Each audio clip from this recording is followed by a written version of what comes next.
и не можех да мълча чак до края на деня. Там се вглеждах отстрани быстро светлата тълпа. Цял ден наблюдавам твоята усмивка. Изглежда се чувстваш много добре тук. Как стигна до Сребърна янтра? През какво премина?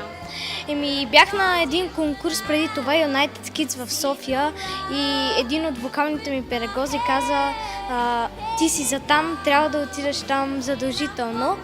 И така се записах точно на последния ден и ето, че ми избраха.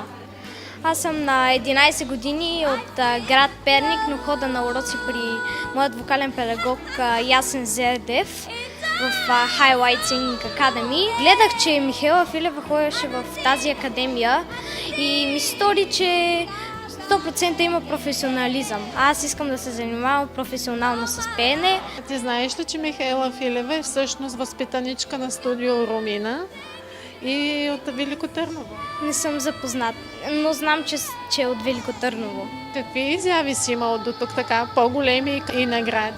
Аз съм ходил на Път към славата, спечелил съм второ място.